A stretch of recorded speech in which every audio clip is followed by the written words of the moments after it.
Hello, everybody. Today on the channel, I'm lucky to have a conversation with Elias Cepeda. He's currently a columnist at mixedmartialarts.com. Previously, he has worked at Flow Sports, Yahoo, Fox Sports, among other outlets. He also has a really amazing Substack page titled Deconstructing Consent, which I highly recommend everybody subscribe to. He's always putting out really amazing content and analysis and does it on a fairly regular basis as well. So thank you for coming on the channel, Elias. Hey, thanks for the invite, Todd. I'm really glad to be here, brother.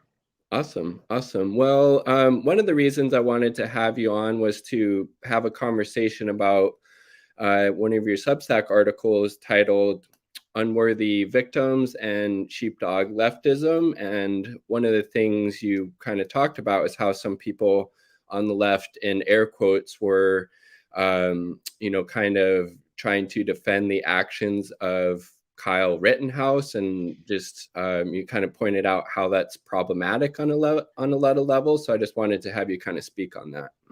I appreciate it. Apparently, my cat Aura wants to join the conversation. That's who's behind me. But yeah, no, thanks for reading it. It's in my own small way, I was trying to engage with that case as it was happening, talking with some experts, giving my own take. But yeah, that particular phenomenon that I guess we've seen emerge, at least online, of people claiming to be leftists or socialists or progressive or what have you, defending Kyle Rittenhouse or defending the notion that he was merely defending himself.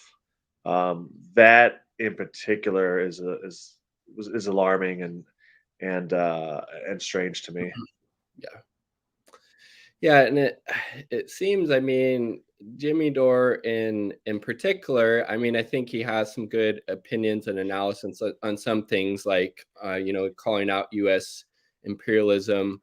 But like on this, he was way off. One of the clips I saw, he was like saying, "Well, how could Rittenhouse be a white supremacist? He was killing, white people," which is literally the same talking point that Tucker Carlson was using. I mean, if your Right. political analysis lines up with Tucker Carlson, like, that's kind of problematic, right? I mean, typically, I haven't found any exception to that Yeah, rule. And that's not to say that if there ever did emerge an exception and your stance in and of itself is good, that you should care if you have inconvenient, ideological allies. But I do think that type of line of reasoning really demonstrates a really shallow, at best, a really shallow, assuming good intentions or no malintent, really shallow understanding of racism. To think that it cannot be that a person who is flashing white power symbols, who is meeting with white supremacists and white power leaders, could not possibly be a white supremacist, simply because the people that they killed were white, yep, is strange. Now, if we go a little bit deeper, obviously, to think that someone who is taking up arms planning to take up arms, and in fact taking up arms and killing um, white allies of, or people who are, at least, white, and marching and ob- you know uh, what seems to be allyship with defense of Black Lives Matter movement, to think that that can't possibly be a matter of white supremacy is historically ignorant. yeah, Attacking white allies of black people, and black lives, of brown lives, of Asian, marginalized people. That's one of the key instruments of specifically violent white supremacists. So of course he's a white supremacist, yep, nascent as he may be, young as he may be, but he's also uh, clearly aligned himself with some of the more vocal, outspoken, and violent branches of white supremacy. Because white supremacy, is far-reaching, and the New York Times is white supremacist, MSNBC is white supremacist, right? Like, it's not all getting up guns and shooting yeah, civil rights protesters, but that's exactly what Kyle Rittenhouse has done. So yeah, I mean that just really shows a really strange, shallow, really sad, very white way of understanding racism. It's almost as though, like, it's connected to racism can't exist because Oprah Winfrey is rich or because Barack Obama is president. Yeah. It's almost too absurd to believe that someone can, in good faith, someone intelligent as Jimmy Dore or Glenn Greenwald could actually believe that. It's very strange. Yeah, very, very strange. And, you made a good point when you were, saying how, like, just because, people can be upholding and perpetrating white supremacy and they don't have to necessarily be dressed up, as the Ku Klux Klan or something like that, and how actually, just these larger institutions and just the United States as a whole is, based and founded on, white supremacy, the genocide of the indigenous peoples here, the enslavement of, Africans, and from my perspective, a part of, white supremacy and capitalism, and they're, very much interlinked, is the protection of private property, of Yes. putting profits and property before people's lives. And that is literally what, Rittenhouse, in his own words, was going there to do, was to protect a car dealership, from, people potentially rioting or looting or destroying it. But again, it's not super surprising that he was found not guilty. There was obviously never going to be any, justice in this, white supremacist system that we have here in the United States. I just think it's, again, like you're pointing out, it's very problematic and just kind of shows how, shallow, people's analysis is, like Greenwald's and Doors, on this issue. And, Yeah. either from, lack of understanding or not wanting to understand, or maybe pandering to certain, segments of their audience. And I, made a video about, Dore saying, well, he couldn't be a white supremacist because he was killing white people. And a lot of Jimmy Dore stands in the comments were very triggered by it. And it's like, no, it's like people can have, problematic takes. And what I think is important is to be able to take that criticism and self-criticism, as Mao talked about, and to, further your political analysis and ideas when you get pointed out for having these problematic views. But it seems like these type of folks just kind of, double down on that, right? Yeah, yeah, seeing a lot of that, and it's strange. I mean, I don't know, I don't know exactly what the root of it is. I don't know, with at least the personalities out front, if it's a matter of political economy, with audiences or emerging audiences. I don't know, with those types of audience, who are interested in that type of analysis, for whom that really resonates with, if it's a matter of they never really were leftists, or they never really were progressive, or really weren't socialists. They just wanted, like, dental care, or like, Yeah. college to be free, good things. And but they really had no they never really historicized the issues. They never, things like race and capital, they never really developed that type of historical literacy. And so it's really rootless. Their commitment to things that might benefit them really has no root in a larger understanding of the world, and marginalization, and historical marginalization, and how that carries through to this day. And so they've really never interrogated perhaps their own privilege, or things of that nature, like we all should try to do. I don't know exactly how it happens, but it's certainly happening. And I think it's really important to think about, because I do believe, this is a way that people who are interested in good policies, or better quality of life, can be swept up into right wing,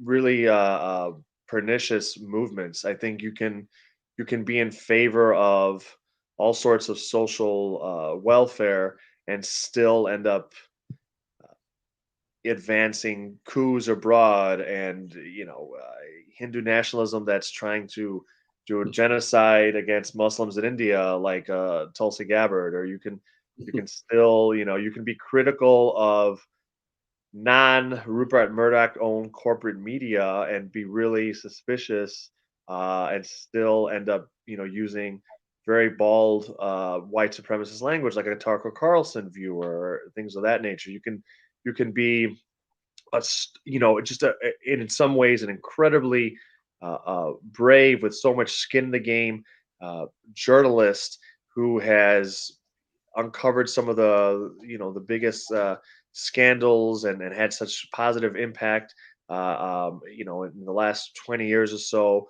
like a Glenn Greenwald, but still be fundamentally unreconstructed xenophobe who believes that immigrants coming up from the South into the United States have a negative effect on our culture, that are they're scofflaws, and that they're a drain on the economy, have these completely counterfactual views of people from other countries. What do we call that? We call that xenophobia. We call that racism, and that's something that coexists in a Glenn Greenwald. And certainly, these types of things can coexist in regular people. And I'm worried that a lot of these folks can be kind of shepherded in to dangerous movements. Maybe they are tired of being in debt and tired of having no power in their workplace. They're tired of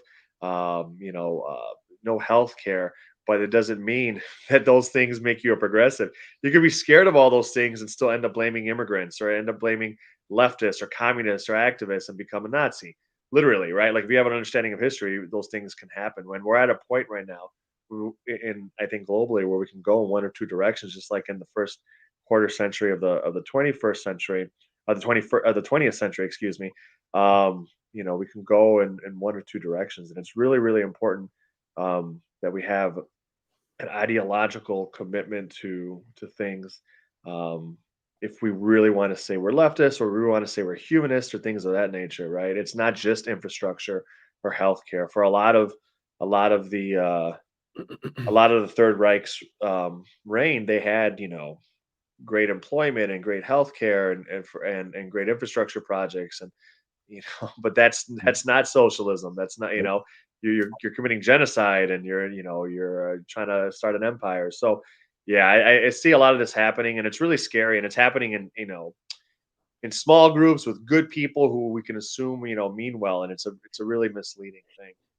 Yeah, I know I've part of a couple message groups on Twitter, and there are some people on there saying, well, this case was just like a distraction. Like, there's a lot of other Yeah, stuff going on that we should be focusing our attention on. It's like, just that type of perspective is so like problematic on many levels. I mean, the police have always kind of gotten away with, murdering people in the United States, particularly BIPOC people, and, just kind of poor people without power in general. But this type of, vigilante justice will just further kind of empower these, fascist, Nazi type white supremacist people to be able to go out and just continue to kind of murder and mow down people speaking out against, fascism and white supremacy and US imperialism. So like, no, I don't think it's a distraction at all. I think like you need to, be able to call this out. And again, I just think it's very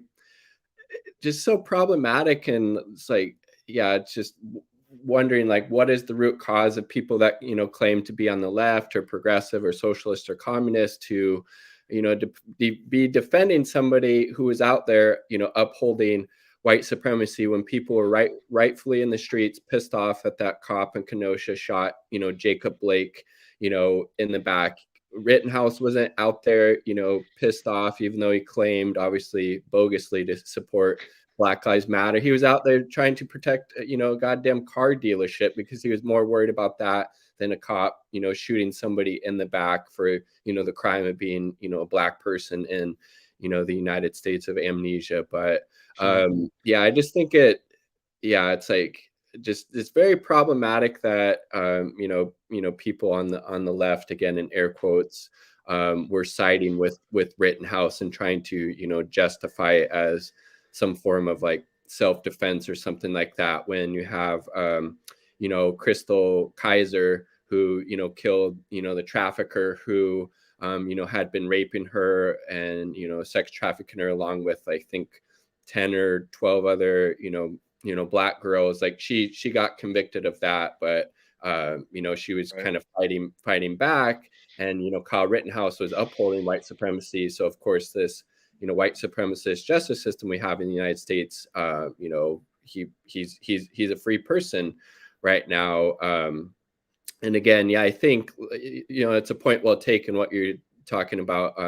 In Nazi Germany, and maybe they did have a decent social welfare state for the Aryan race there, but again, it coincided with the genocide against the Jewish people, against communists, and all these other opponents of that form of fascism, and how those conditions, it was a very bad economy in Germany at the time after World War I, and those kind of conditions gave rise to Nazism, and the Nazis were able to place the blame on Jewish people and these other people. Like, see, they're the enemy. That's the problem. That's kind of these same currents that we have in the United States right now on the far right, placing blame on immigrants and Black Lives Matter and Antifa, and how just kind of our corporate duopoly isn't really able to respond to to improve the material conditions that the working class is currently experiencing, and it gives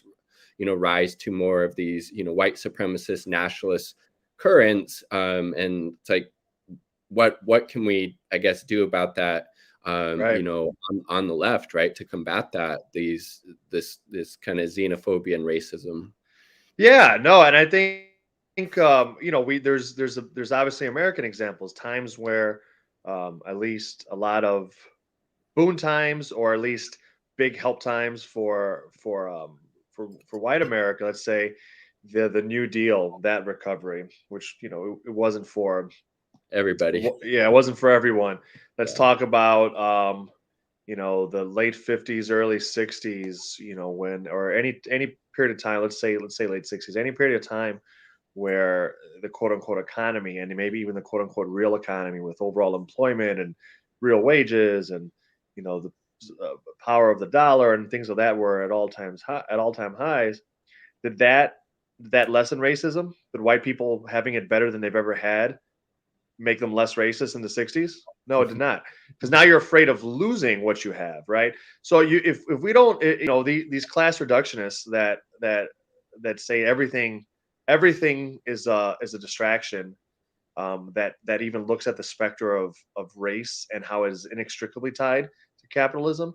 Yeah. I think those are really, really missing the point. I think they can only be stances that can be defended with no real historical uh, analysis. And I think they get caught up in, like, hey, yeah, I understand that. We all understand that superficial analyses of, like, things of, like, race and gender and sexuality are being co-opted by neoliberalism. Yeah, I understand that. There's people that make bad rock music. It doesn't make me like rock music or think it's less important. You just have to do a good. You have to look at it honestly, and pick it apart honestly. It doesn't mean you jettison recognizing something's importance in society, lamentable as it may be. And yeah, and I think I like that you brought up the folks that weren't saying, "Oh, I think Kyle Rittenhouse did what he needed to do," but are saying, "Oh, I can't pay attention. This is a distraction." Now, listen, if someone can't pay attention because they're just trying to psychically survive, that's okay, right? This is a tough world. Like, sometimes you got to tune off when you got to tune out, and that's okay. But the folks are saying this is a distraction. I guess if you don't see things as connected, if you think our carceral state, which is the largest and most lethal in the history of mankind, if you think that is a distraction, if you think white supremacist vigilante groups assisted by police um, killing people that are in support, that are demonstrating in support of civil rights, is a distraction from more important things. I don't know what matrix of things is more significant or involves more things than that. Police are out there in defense of capital. That is Yes. what U.S. law is, Yep. right? They are certainly also racist. I think those can be connected as a system.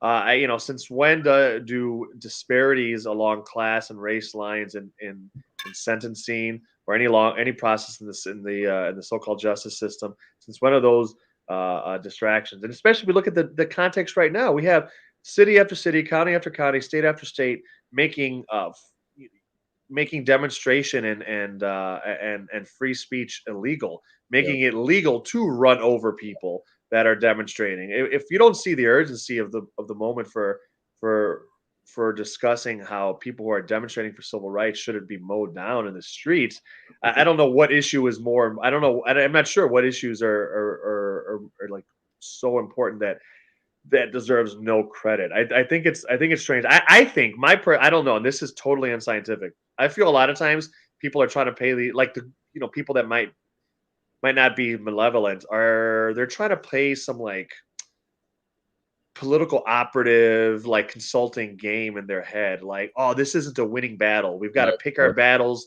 yeah. visually with optics, right? And like, well, first of all, like, please, none of those people that are saying those things are getting paid by anyone to like win campaigns. They have no history of winning campaigns, so I don't need their opinion as though it's expert and they know what they're doing. Yeah. And secondly, we can't just be so mercenary as to not care about things that matter because we think they may or may not resonate with the Mhm. mythical white Yeah, working class, yeah. problematic voter. Yeah, no, I think that's a point well taken. I do think some people, stay silent on certain issues because maybe their sacred cow, whether it be, Jimmy Dore or Glenn Greenwald, are on the wrong side of this issue. And if they come out against them, maybe they won't go on their platform anymore. Maybe they'll Yeah, lose, subscribers on YouTube or Patreon or whatever it may be. But I mean, that could be. Yeah, as Howard Zinn said, you can't be neutral, on a moving train. Like you that's kind of right. need to stake out your position, no matter how, costly it may be in terms of those things that don't, really matter if you're not willing to, speak truth to power and call out, white supremacists like Kyle Rittenhouse, right?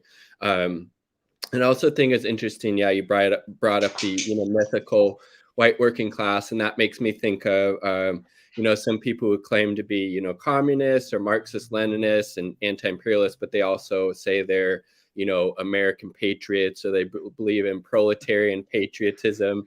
I think that's problematic for a lot of reasons, but I Yeah, wanted to kind of get your perspective on that too.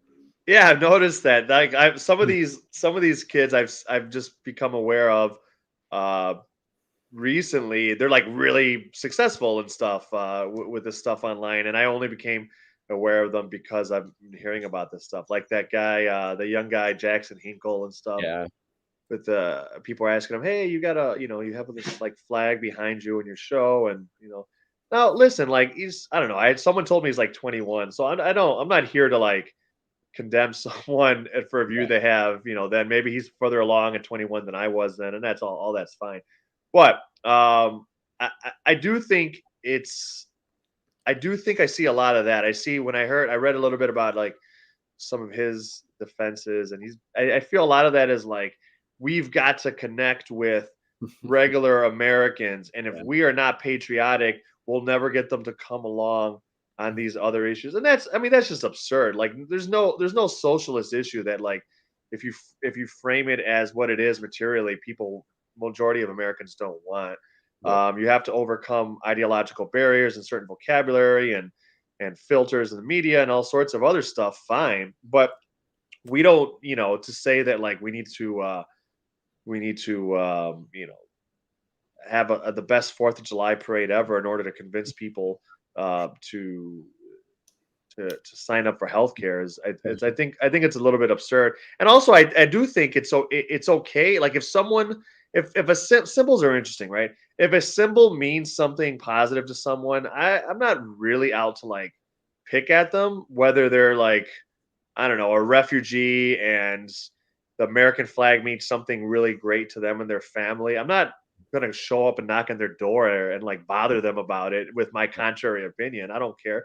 Like, it's not that big of a deal. I do think that anyone who is a flag waver should definitely, when someone with a contrary views from historically marginalized groups comes to yes, them with a different perspective of what that flag means to them, should definitely have some fucking patience, because the yes. reality is that this is arguably the most powerful hegemonic force in the history of the world, and as such, it has more the blood of more millions of people than any other Yep, country has ever had. We are just, even in my adult life, have killed millions of people, innocent people, with that flag. yep, We are, we've created the largest, in the name of that flag, have created the largest domestic spying operations, some experts say, in history, even more effective than the Stasi state. We are at war with, like, I don't know, probably still like almost a dozen countries right now. We are torturing journalists right now with that flag. We I don't mean, so like, if you're not, we this is all on top of course, the founding of this Yes. country, which is just the near eradication, certain genocide of indigenous people of entire continent and the enslavement of tens of millions of other people. I mean, if you're not going to allow for like the flag also represents that. Let's talk about materialists, right? Let's talk about people with like, okay, the flag can represent your good feelings with your dad on 4th of July. All right, fine. I'm not going to bother you about that.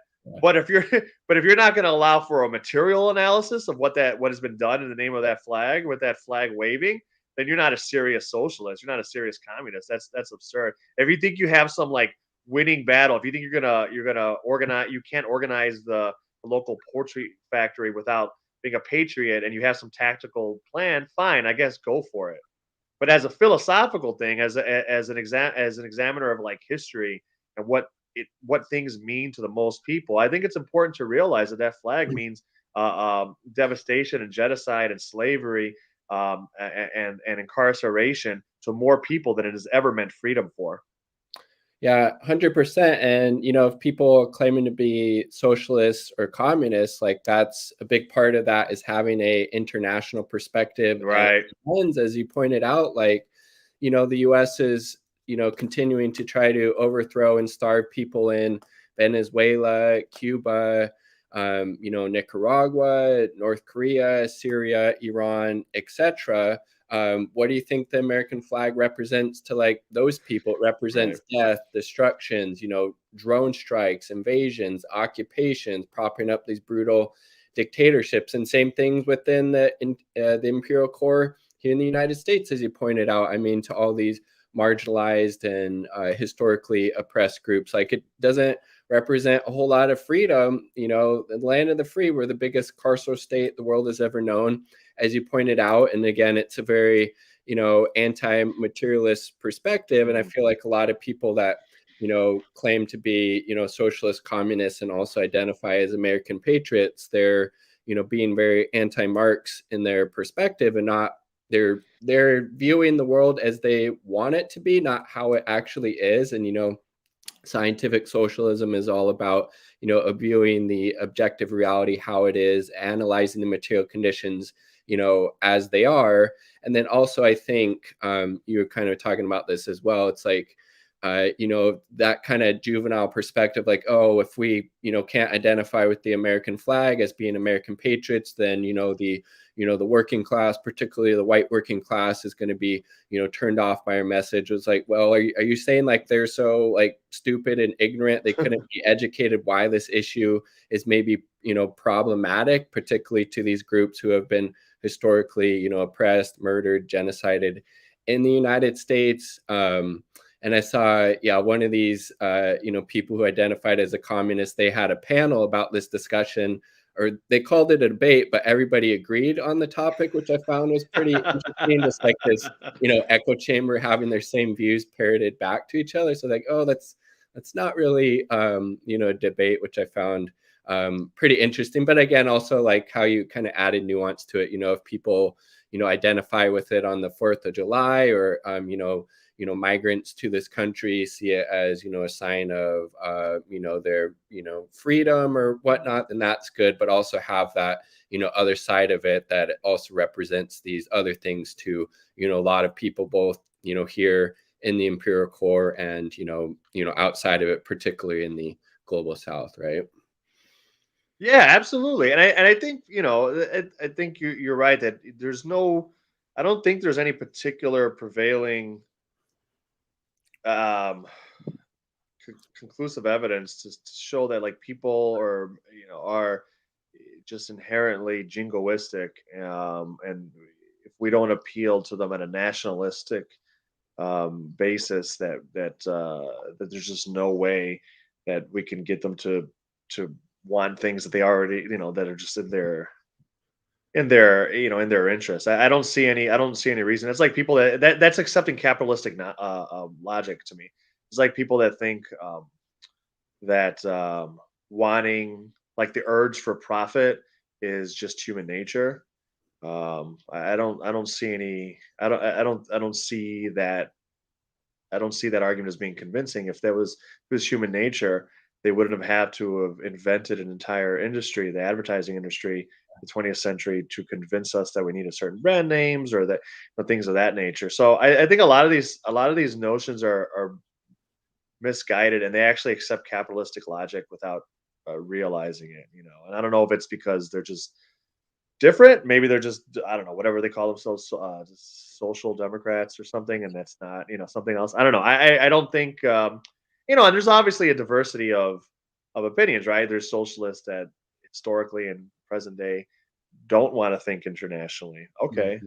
I mean, I guess but there are people that are, right. There's Rosa Luxemburg wanted to think internationally, wasn't big on nationalism, and there were those at the time who were, and she got sold out and killed by proto Nazis, and like we have these battles playing out, now and on Twitter it's as well. So yeah, no, but I think you're right. I don't see any real reason to accept these logics that are given to us by the neoliberal establishment.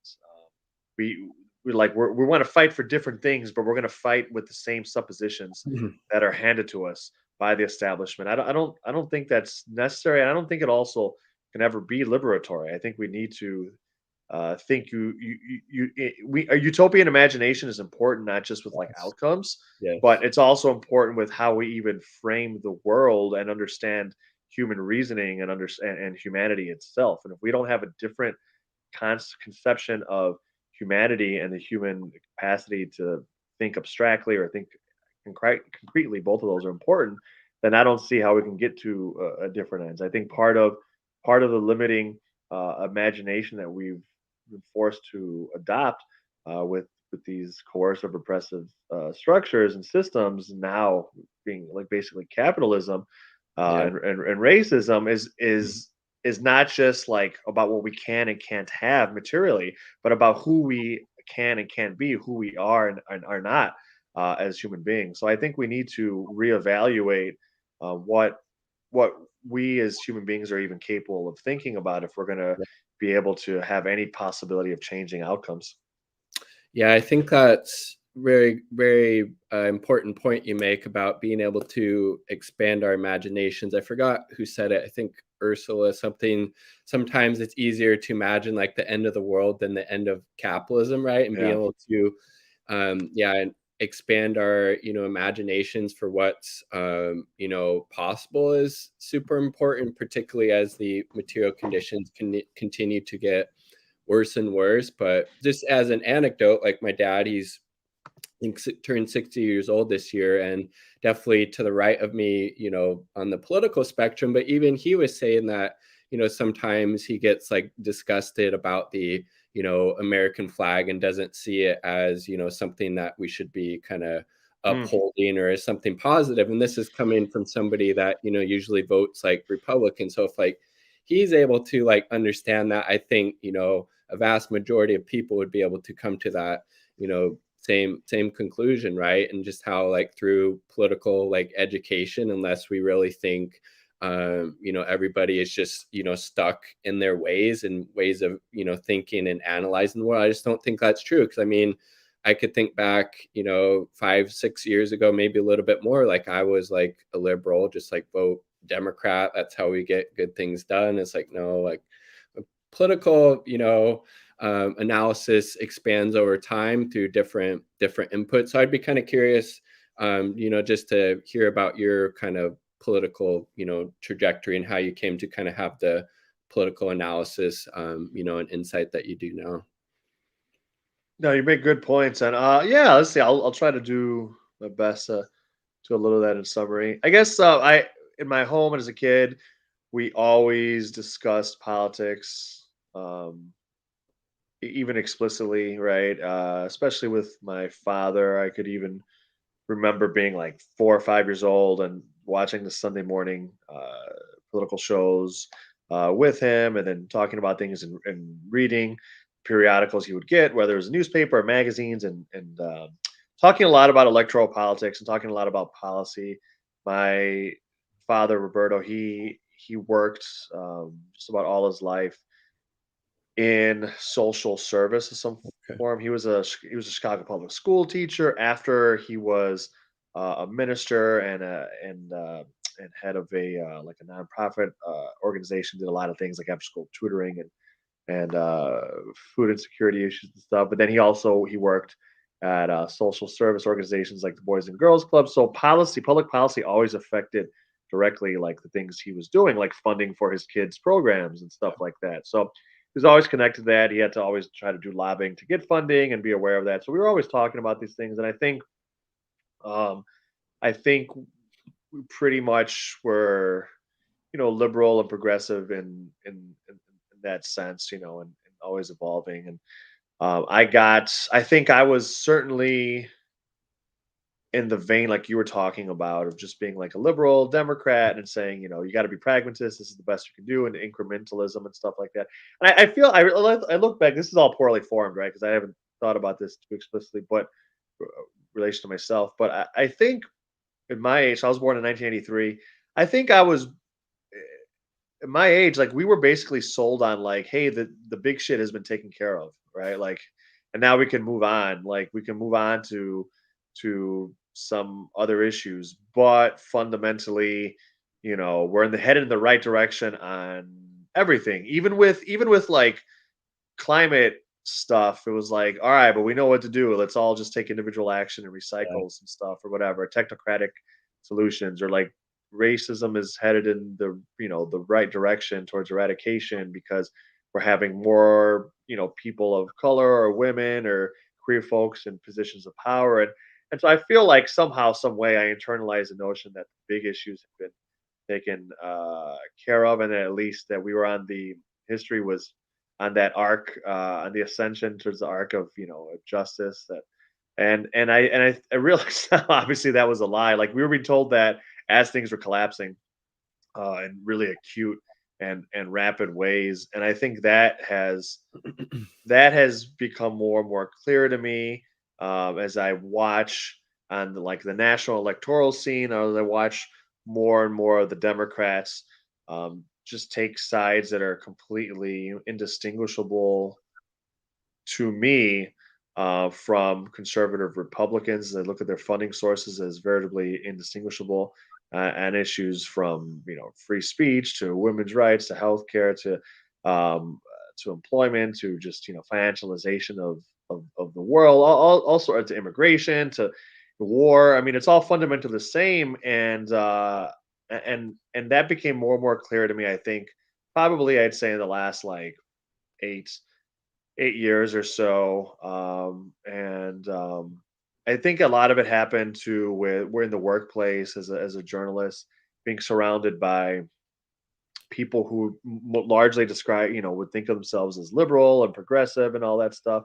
When push came to shove, whenever an issue of actual like ethics came up in the workplace, or they were all I worked in like corporate owned media a lot, like some of the outlets you cited. I had good editors and stuff, but I always inevitably end up with fights with like at the VP level or executive level because of professionally, because of I thought like ethical concerns, but they also spoke towards like corporatism, right? Like no one would ultimately stand up against corporatism. No one would ultimately stand up for more democracy in our workplace. And it made me realize, and that like in practice on a small level, like, oh yeah, there's real limitations to this type of liberalism, right? Like a lot of it is symbolic, but it really doesn't mean anything when push comes to shove. It's still in service of capital, and that's really limiting.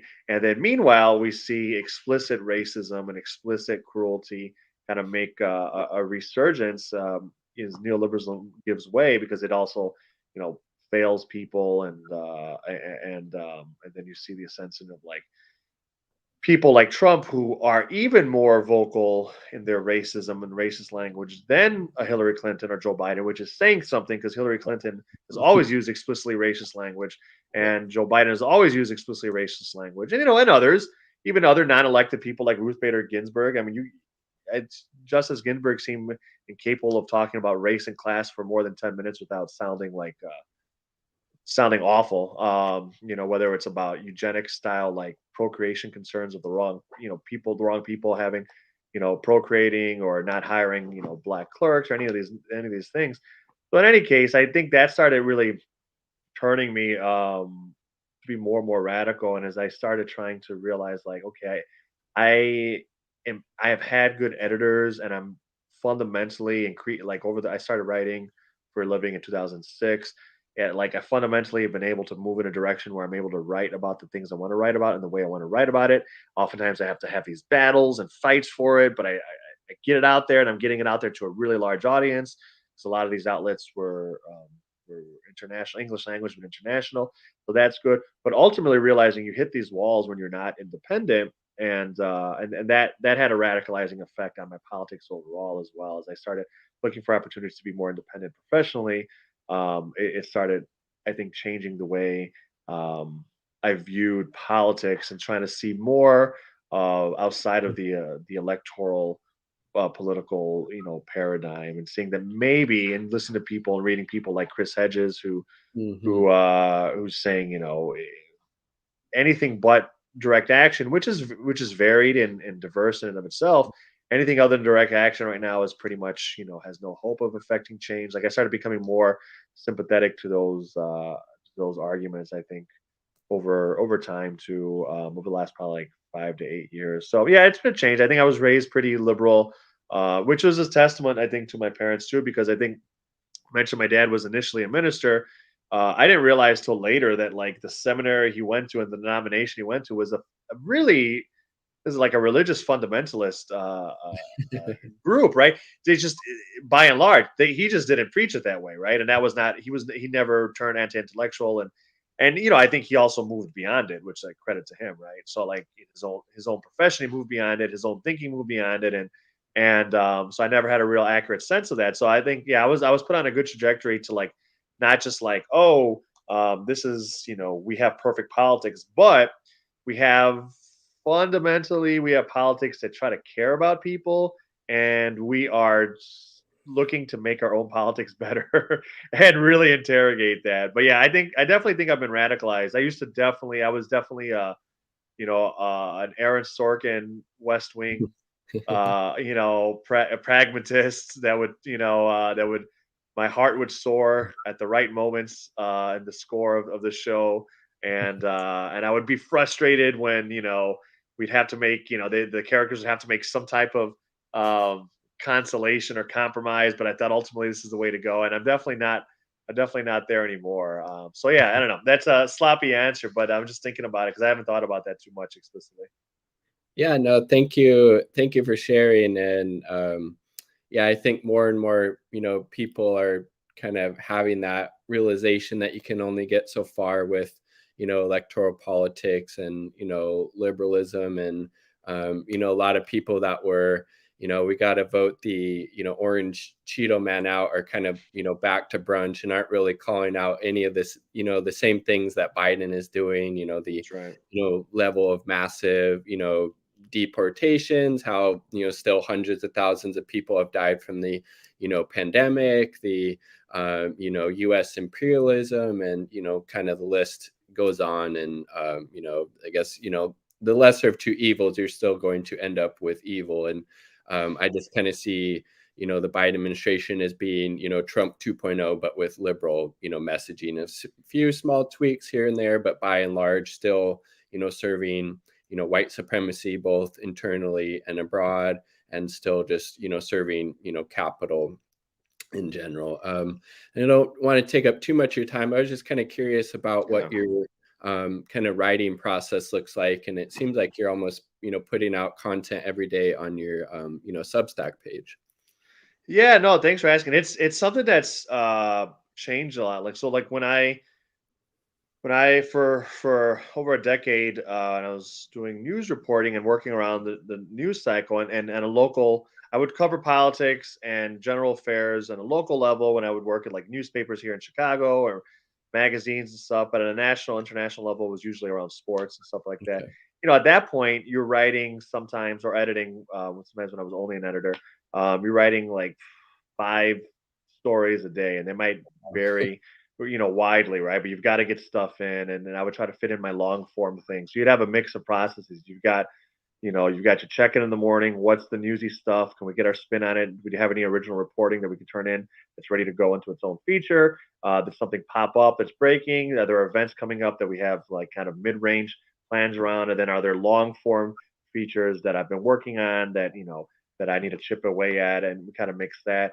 More recently, in the last couple of years, I've changed it up a bit. So I have a community center that does martial arts programming and free seminars, and we're trying to expand to some other things in the community here in Chicago. That's taking more time. I'm still writing, and I'm writing every week, but I'm not writing 5 pieces a day. So that's kind of cool. And I'm also trying to work on some, and some book projects and things of that nature. And I've also gotten in the last few years for academic writing as I went back to grad school and started getting into literary analysis. And I also teach. Uh, I teach critical journalism and Oh, English wow. literature right now. So it's a bit of a mix of things and a mix of writing. Next year, I'm going to start a PhD program, so Oh, cool. I'll be doing more of that. But I think what I've been doing lately, Todd, and this is like very different than I've done in the past, is lately is if there's things that are stuck in my crawl that I can't get out because on my Substack I'm mostly doing essays. I do like interviews for the companion podcast and a lot of essays and then some aggregation, right? Like here's some links, but mostly essays, right? Not a ton of feature profiles, which is actually my favorite type of thing to do. I have a new one coming out tomorrow from mixedmartialarts.com and this world champion fighter, but mostly I've been doing essays on my Substack. Okay. But the essays, I kind of if there's something that I can't get out of my crawl by like midday, I start writing. Like if there's something I can't let go that bothered me, that I read a news item, something I saw online or something I saw in the paper, and I have a take on it, and I can't let go. If I can't let go of it by midday, if I saw it in the morning, then I've got to start writing a little essay on it. If there's something I see at night that I can't get rid of right in the morning, I got to start something in the morning. And so I've tried to tinker with my format here. I try to have longer single theme essays that I'm trying to get done like every week or two. But then I'm also letting myself letting my some of even my tweets, which is new. I've just been active in Twitter, like active, maybe this last year or two. I used to not be too active on there. But I kind of let some of my tweets serve as like germs for possible essays in the future. So now I even have like these little pieces I'll put out. I call them quick hits. And so we'll have not fully developed theses, but like but have rather like here's a short graph on this topic, a short graph on this topic, a short graph on this topic, kind of bullet pointed. I always believe there's a through like a through line between them, but they Mhm. might jump around on the superficial level. And so I'm letting that. I'm kind of like trying to experiment with format there so that I can be more regular. With the essays there. And then if there's things that I can't really dig in big enough, that's when I try to do more of the interviews. So it's definitely a more relaxed process than I've ever had before because I used to have to fit in long projects with again a demand of writing like 3 to 5 stories a day. But I'm enjoying it, and that's I've been trying to let like the initial way things hit me, reflect on it for a moment, see if I can get some type of short thought out there, either in public or just in my own notes. If I can let go of it, I let go. If I can't, then I realize, then I've got to develop some stuff on that. Then I kind of go from there. I usually have like a brief outline of points I want to make, and then by the time I get if I do that, by the time I get to the page, I usually have like the stuff I want to say in between the copy written in my head, and I just have to get to the page fast enough. That's for commentary, right? Like that's for commentary. The news reporting and news gathering and feature profile stuff, and that's all a little bit different. But that's kind of what I've been doing for my essays. And the English literature stuff has helped me because I was like in Northeastern Illinois University. I was at like a cultural studies type of program, so we look at not just literature, but it could be, semiology, looking at, signs. It could be, like ads and stuff. It could be, looking at popular culture and things of that nature. So I think that type of analysis has helped me because it's all cultural criticism, right? Whether it's politics or media criticism, or I mean, any beat really is really cultural criticism. So that's helped me too, and then it's also helped me develop a stronger theory background as well, that which helps inform some of the stuff I do. I try to get bits of theory in accessible ways to my Substack audience, and that's really nice. Because when I in undergraduate I did political science, but I didn't do much philosophy or theory of that. It was a lot of studying legislative bodies like the Chicago City Council, and it was really cool. And I think it was really useful and it helped me cover government as a Mhm. beat in my journalism career. But I think the cultural studies, English literature stuff has um, helped me read and think a little bit better and have some tools for analyses that I'm trying to like fit in. I try to get whether it's a little term or a concept. I try to get some of that in there when I can. One, just to be honest, to not pretend like I'm inventing some way of thinking about it, and two, to kind of do what we were saying, which is to say, hey, I think all people are capable of thinking and educating themselves, and we don't need to like silo these things where like, oh, I write for Yahoo, I better not write this long, or I write for USA Today, I better not use this word. Like, I think we can get there. If you're a good writer, you can get people there. So that's a little bit what I try to do. Awesome. Yeah. Thank you for sharing that. It's very interesting hearing about your process and all these, different things that you're involved in, writing about mixed martial arts, teaching, your Substack, your podcast. You're going to be starting that PhD program next year. So definitely seems like you're keeping yourself very busy with all that's going on, in your life. Thanks, brother. Yeah, I'm blessed by having a lot of interest and cursed by not being very good at anything. So I'm always trying to do a lot of different things. I don't know. I think your writing's really good, so don't sell yourself short. Definitely can tell that you've kind of honed that craft Well, for thank quite a you. while. So I yeah. appreciate that. I love doing it. I appreciate that. And quick shout out to the Indie News Network, which you are both a part of. I guess I probably should have said that at the start, but thank you again for coming on. This was a really enlightening and entertaining conversation that we had. Any quick parting words? Anything that you want to shout out? Oh no, thanks for having me. This was a real blast. Anytime you want me on, I'm Okay. happy to come on again, Todd. This has been really great. I really appreciate your analysis. And yeah, no, people can find me on Twitter at Elias Cepeda, and I have a link tree there, so you can check out the Substack. The Substack is completely free. You can subscribe, and it's all free. So yeah, people can check out. If you find me on Twitter and you pay attention, you can probably see it just about everything I write. So that's about it. If they want to support the community organization that we got going on here in Chicago, you can check us out at foundationchicago.com. We have most of our kids are on have scholarship funds in my late dad's name, and so we're always taking support to increase our capacity there. But yeah, other than that, thanks so much, brother. Yeah, thanks again. Appreciate it.